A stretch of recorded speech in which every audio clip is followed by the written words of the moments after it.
The Discover College Soccer podcast is sponsored by VIO. VIO is the #1 AI camera solution helping players capture college recruitment videos. Check out their new starter and family options by clicking on the link in the description or visit Discover College Soccer to learn more.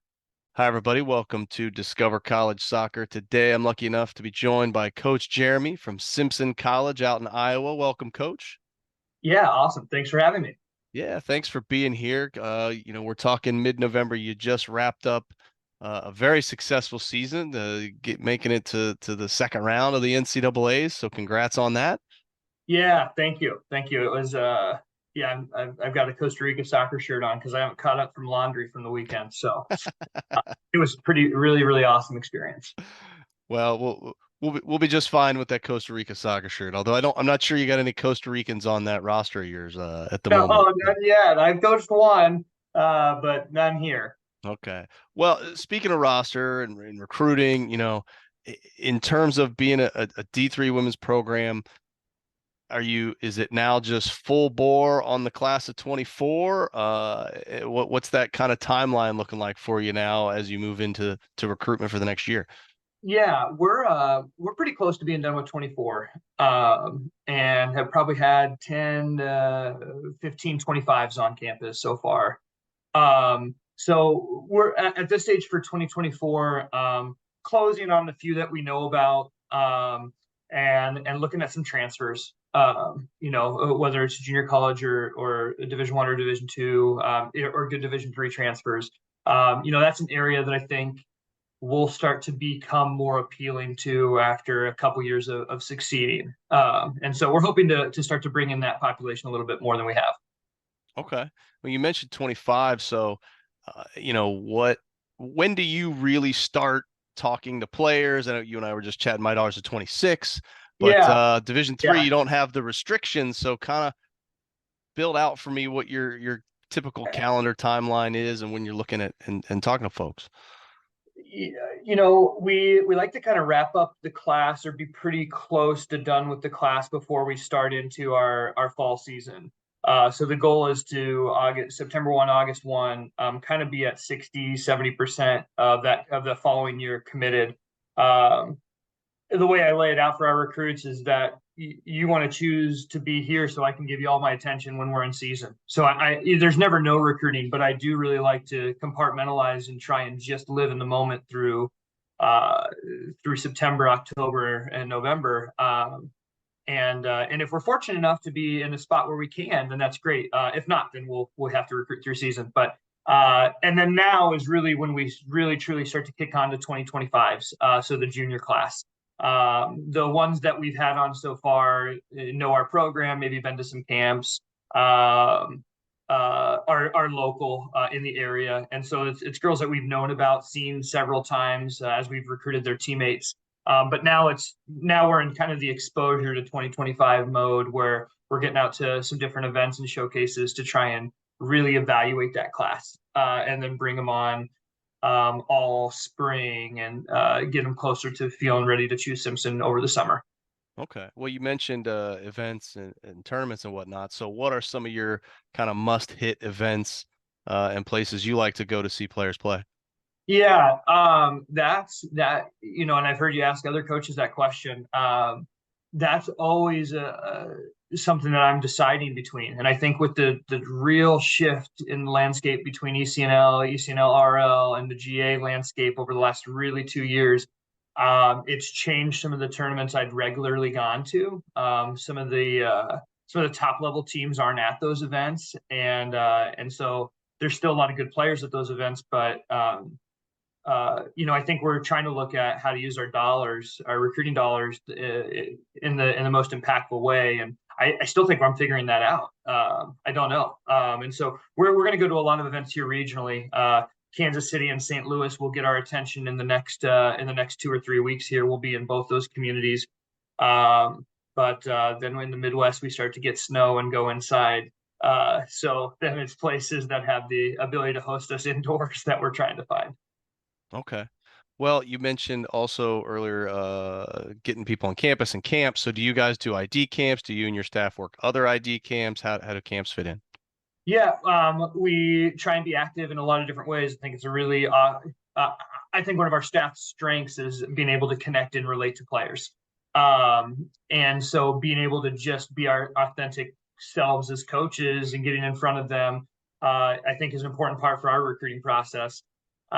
We've had some success and enjoyed working some rush camps. Exact Sports is a group that I think runs a lot of camps that I haven't had the chance to just make work yet, calendar wise. We've done our own ID camp over the summer. I'm excited this year as we move. We hired a full-time assistant for the program for the first time. She started June 1. And so we went basically right through the summer and then into season. And so I'm excited to sit down with coach and figure out what other ways we can expand our camp presence. Now it's not just me in the picture, and she and I can both be in different spots. Okay.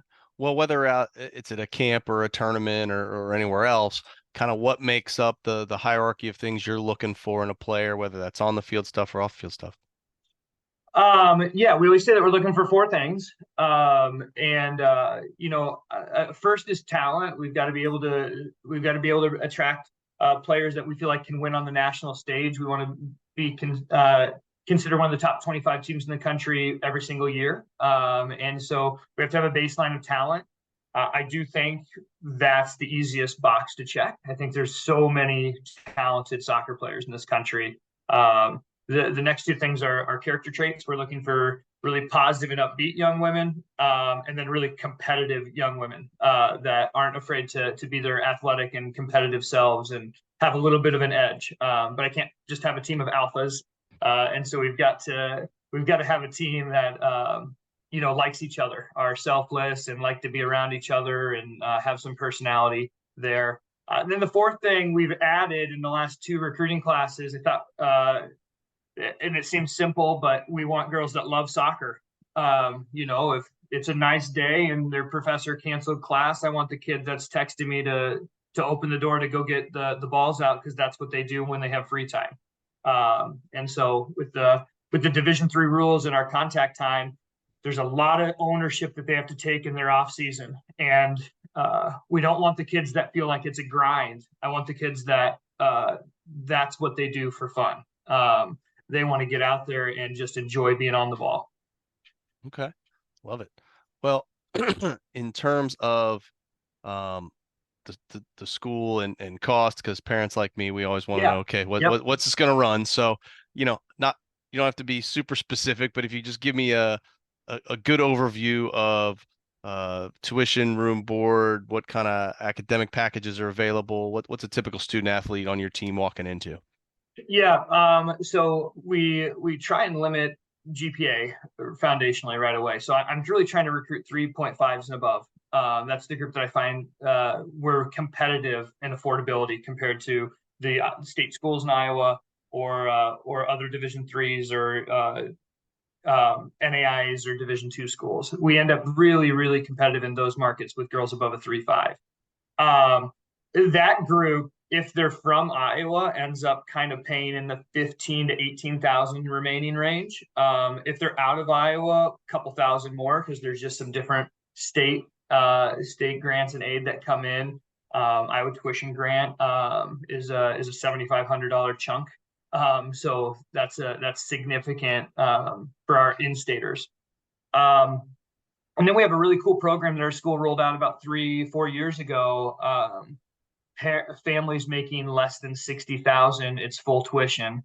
Had a ton of success with that for the first 2 or 3 years, and they've now elevated that to 100,000. So low-income families that make under 100,000, their students go to Simpson for full tuition and just have to pay room and board, which is about 8,000 or 9,000. That's been huge and applies to, I think nuanced applies to family, maybe divorced parents, single parent families, small business owners can find a way to make do their taxes creatively. And so, I think it's really done well for our low income families, but there's also some nuanced pockets that are capitalizing on that as well. Okay. Awesome. Let's talk a little bit more about the school. I Yeah. think you got some interesting insight you can give us because if I'm not mistaken, you're an alum as well, correct? Yep. I'm alum. I'm from Indianola. Okay. So I spent a lot of time in this community. You're a local, you're an alum, and Yeah. now you're Yep. staff. So Yep. give us what makes Simpson special, things that folks may not know just by going through the website. Yeah. I think, and I've coached in a number or a couple small private schools, and experienced a couple small private schools. I think small privates in general have really great people, probably underpaid and overworked. So it's a lot of people on their campus that love their job, love where they're at, love their community. Simpson's absolutely one of those, and is a wonderful community that supports our college, and our college helps make the town as vibrant and dynamic. And then I think really really special for Simpson that sets us apart is we're 20 minutes from Des Moines, Iowa, which is regularly one of the best cities for young professionals in business and entrepreneurship. And it's a really cool business type city to be able to explore and intern in and experience while being 20 minutes away and have the kind of small town atmosphere. So I think Simpson's location in Des Moines is unique. Okay. Well, let's take it back a few weeks, before the conference tournament, kind of walk me through what would a typical week during season look like for the players in terms of class, practice times, game cadence, all those kinds of things. What can one expect? Yeah. So when we look at a 7 day window, we've got soccer on 6 of those days. We get in the rhythm of it's practice, practice, game, day off. Um, Geographically, with our conference, we're able to play midweek games on Tuesdays or Wednesdays, and then a Saturday. And so Sunday typically falls for our off day. And so that October cadence is really comfortable. September is a little trickier as we're throwing in more non-conference and trying to play a few more games. But haven't been in that rhythm for 6 weeks, so it's been nice to just be in a real nice pattern here. Um, Class time. The difference between high school and college, I think, is you're in class less and you're doing work out of class more. And then at the Division III level, and for us, we share a field with men's soccer and football, and so the three sports are all trying to go and train after 4 p.m. And so we typically fit into the 6 to 7:30 time slot, maybe 7:30 to 9. Uh, Full disclosure, I have a 3-year-old, and so if I can be home and try and get to bed, help her with bedtime, then 7:30 to 9's been actually pretty great. But I think our girls are pretty accommodating and understanding. They figure out when to do their homework and classwork, and we get a good energy when we flip on the lights at night too. So I don't mind that either. Okay. Well, it's student athlete, right? Especially at the Division III level. So how do Right. your players really balance the pull of the academics and soccer, and what kind of support services does the school offer to help them succeed? Yeah. We have a really high achieving group that are, want to be doctors and want to be vets and want to be occupational therapists. And so the school does a really great job of it. And we missed quite a bit of class time this year. This was the hardest road home split that I've ever been a part of. And I don't know who set that schedule up, but we got to have some words. But yeah, we at the end of the year we played 21 games, 14 were on the road and 7 at home. And so if our faculty hadn't been understanding, I think that could have been a challenge. But it's a really supportive group. We recognize there are we're 60% student athletes on campus, and so the reason students are choosing Simpson is academic or athletics first, but then getting a great academic experience. So I do think they go hand in hand. For me as a coach, I think it's just being understanding and putting into perspective that if I have a player that's going to arrive 15 minutes late to practice because she has to get clinical hours in to go to vet school, she's going to go be a vet. And that's pretty amazing. And so I think it's just kind of contextualizing that and recognizing that soccer is a very important part of these girls' lives, but the next, what we're setting them up for, what next is the most important part. We gotta make sure we're paying attention to that too. Absolutely. Well, let's shift gears, talk more on the soccer side of things. Well, I mean, we Yeah. spoke about recruiting, but is there a roster size that you guys are looking to be at each year? So the school would like us 38 to 41, which is pretty high. I feel really comfortable with a roster size of 32 to 33. That's the group I feel really good about. Um, so we can be creative with how we do that. We can count managers and we can count student coaches and those type of things. And so, our roster online will look that way. But as we go into the nuts and bolts of it, I think this year we had two managers and a student coach, and then one player out with a season-ending injury early, unfortunately. And so, the we were often at 35 or so at practice, which was a fine number. We played some JV games. Would honestly like to play a little bit more, but we don't get to control the rosters of schools near us, right? And so if they don't have the numbers to play, then we're out, unfortunately. But it would be nice to play, 6, 7 JV games. I think we're able to handle that load with our roster size. But any more than that, it's pretty hard. You want to keep everybody. You've got players in those reserve matches that are contributors for you as well at the varsity level, and so we don't want to risk injury or recognize the load we're asking of our players by playing in those matches too. So yeah, I think 38 to 41 is where the school wants me. We'll be around there. Okay. All right. Well, on when I'm looking at your roster on the website, it looks like you got a pretty good roster of coaches as well.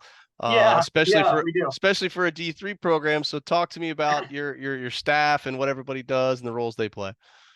We got the best staff in the country. No, I'm so lucky. I don't hardly get to pay the group, and so they're all paid, but basically volunteer from the energy and effort that they put in. And Katie Berglund is with us. She's our first full-time assistant coach in program history. She's been incredible. Played in our conference at one of the top schools in our league, and through 5 years of college soccer has been in the national tournament 4 times. And so we're so excited to have her, and the girls just have really connected with her in the last year. The other 3 coaches on our staff, Joe works with our goalkeepers. He and I started coaching high school together in 2010. And when I moved back to the area and was hired at Simpson, that was my very first phone call. And knew I could trust him to work with that unit. Coach Mack is also an alum. We actually, she and I just missed each other the year I left. Was her first year as a college freshman. And I came back to the community and started coaching at the Indianola High School. And Mac applied for that job, and I interviewed her, and here we are 7 years later. She's been with me all 6 at Simpson. And then Coach Frances Lee. We don't get her as much. So she's on our website, but she also coaches for Sporting Iowa, a couple ECNL RL teams, coaches high school in the area as well. And so we get her once, twice a week. We're really excited to have her, but she's also a big eyes on the ground, out and about recruiting. When she's at all these club events for us and we're in season, she's at games saying, hey, these are good players for Simpson to keep an eye on. So she's got a little bit different role for our staff, less in person, but she's absolutely bought in. Awesome. Yeah, that sounds like a tremendous staff, especially at the D3 level. You don't get We're all those lucky. I people. mean, So we're lucky. Yeah. And they're just so passionate. I think that's what our players feel is loved for and taken advantage or, taken care of, and that they have passion for Simpson too. And it's a great energy when we get the group. sounds like it. Well, Coach, you've been generous with your time. I'd like to end this with just one last question, and that's if you had one piece of advice or nugget you wish all parents, players, families going through this process knew, what would that be? Um, yeah, I think enjoy the process. I think there's a lot of anxiety to it. I'm making the right decision. I've been doing this a while, and I just think that there are a lot more right answers than wrong answers. There's probably a lot more right spots than wrong spots. And if you're a good person and you work hard and invest in the program. Well, you get to take that everywhere. It doesn't matter if you choose Simpson or somewhere else. If you're going to be a good human, then you get to be a good human wherever you are. And so I think that's the bigger indicator of success and happiness is where you choose to be in the attitude you take. So let the recruiting process be fun because foundationally, people want you to be there, and that's a pretty special thing. Not everybody has that opportunity, so try and reflect on and enjoy those moments. Absolutely. Well, Coach, really appreciate the time. Again, congrats on a great season. Wish you the best of luck next year and getting back to the tourney. And if you venture down to Florida for any of our recruiting events down Cool. here, give me a shout, all right? Yeah, sounds good. Thanks, Matt. Thank you. Hi, everybody. It's Matt from Discover College Soccer. I hope you're enjoying the podcast, whether that's on YouTube or your favorite podcast platform. Don't forget to hit the subscribe button. I also wanted to let you know about the Discover College Soccer Study Table. This is our brand new online portal that is complete with a 14-part online course giving you all of the ins and outs of the college soccer recruiting process. There's also a wealth of resources such as checklists, templates. There's the spreadsheets that have every soccer program in the country along with their coaches, their contact information, their social media information, some basic stats about the school, and more. Plus, there's an online community where you can ask your questions, share your wins, your losses, any questions that you may have around the college soccer recruiting process. It's all there at the Discover College Soccer study table that you can find at discovercollegesoccer.com/study table, and hopefully we will see you there.